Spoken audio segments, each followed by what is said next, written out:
Hello, welcome back. Today we are talking about what to do when reality gives you an ass kicking. Because let's face it, reality is reality. It's not always going to go the way we want to. And every now and then we are going to get slapped around by circumstances. And I want to share with you today what to do when you're in those situations. Stick around. Before we get started, I'm Hedley Derenzie. I am a qualified life coach, adult educator, and author. I'm also passionate about the amazing teachings of the law of assumption as originally taught by the wonderful Neville Goddard. It is the stories that create our life, so if you want to change your life, then you need to know how to change the story.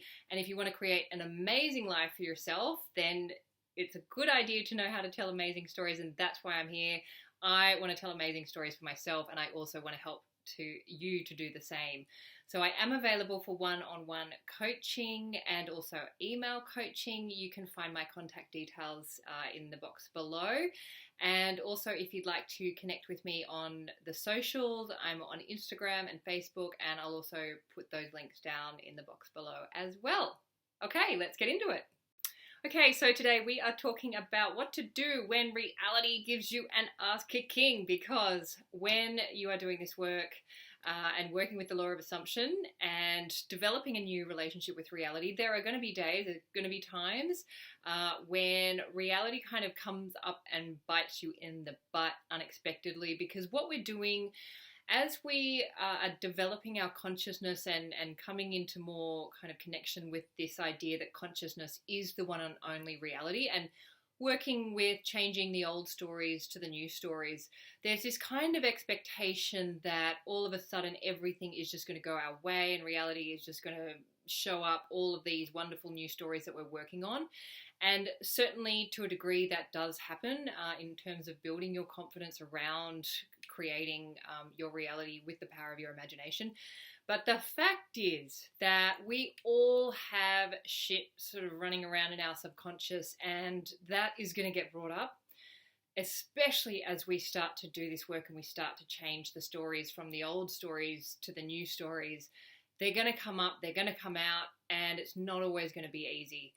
And so I just wanted to kind of offer you some suggestions, some tips, a little bit of advice even as to how, based on personal experience, based on how to handle those situations.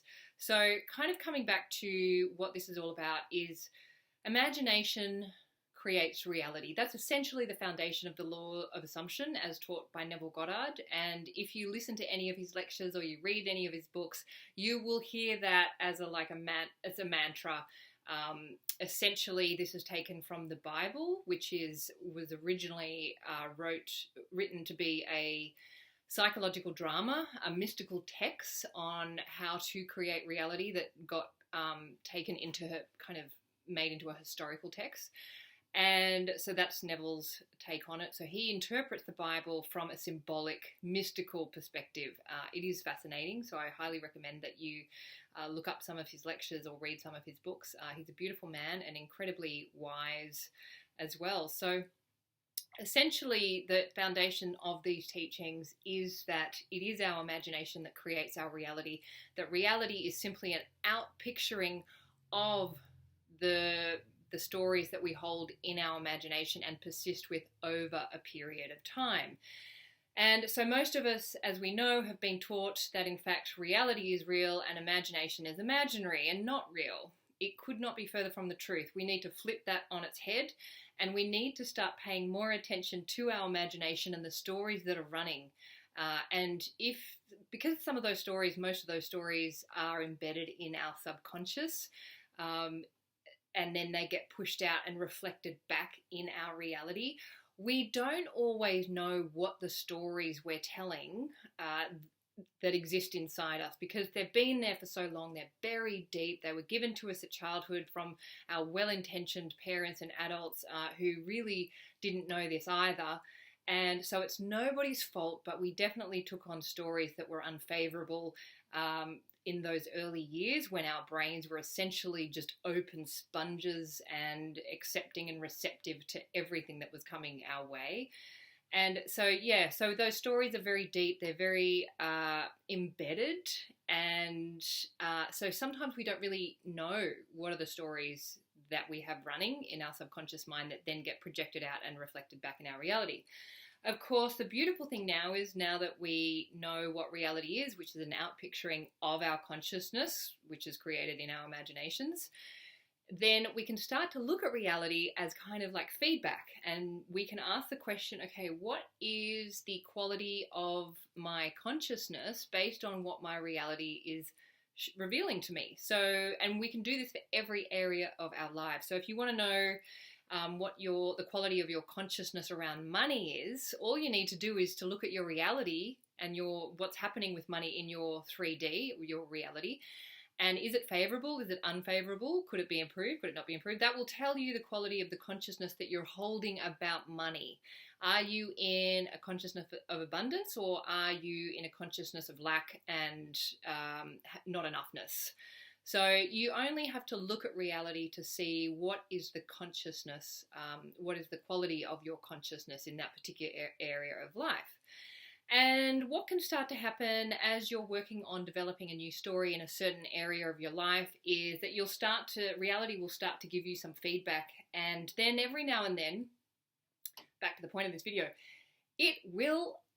reality will come up and it's like slap you around.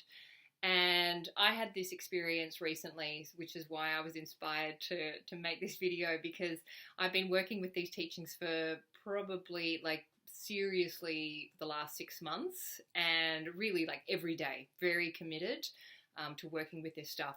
And every now and then there'll be a moment a day where something just happens that it's just whoa, blindsided. And that happened to me recently, and I won't get into the situation because it's not important, but what happened was this situation came out of just nowhere and absolutely blindsided me. It was one of the most confronting things I feel. I mean, it was just super confronting. I didn't see it coming. And what it did was it just triggered a kind of like a panic response. I was able to hold myself in the moment, but when I got home, I really my body just went into this reactive state where my breathing was super fast. My head was kind of spinning. I felt like I had a panic attack coming on. And so I guess the point of me sharing this is there are going to be times where reality kind of comes up at you and you're hit with a situation that you didn't see coming, and there's a body response, a physical response to that. And in those moments, you really can't law of assumption your way out of anything. That is not the time to be engaging the power of your imagination and creating this new amazing story for yourself. What it is a time for is to start developing this relationship where you are able to hold yourself in those moments and to just be with yourself and to be able to give yourself what you need during those moments, and to just so that you can move through them as easily. I mean, they're unpleasant, let's be honest, but to move through them, we need to learn how to hold ourselves in those situations. And so for me, one of the things that I did was I got back to my breathing, because my breathing was super fast and it was moving into a panic attack. And I haven't had many panic attacks in my life, but I know I've had them enough times to know when they are coming on. And so this was heading towards a panic attack if it wasn't already a panic attack. So I knew to slow my breathing down.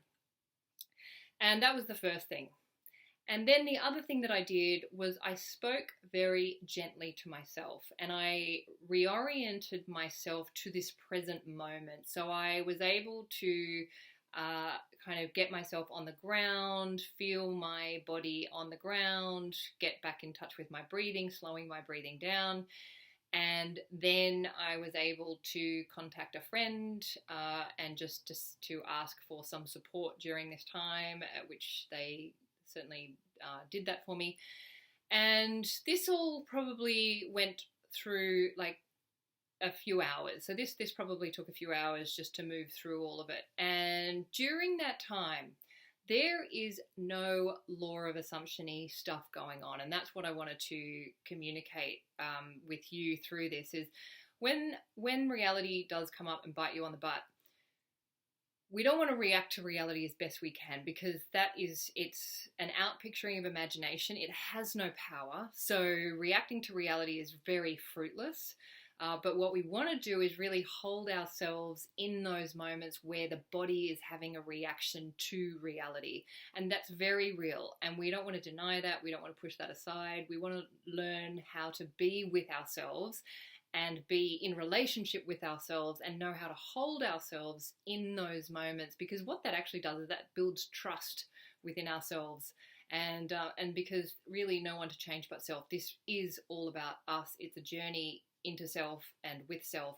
So those are the moments to not deny what is happening. We don't want to override it or bypass with any kind of positive thinking or new story creating.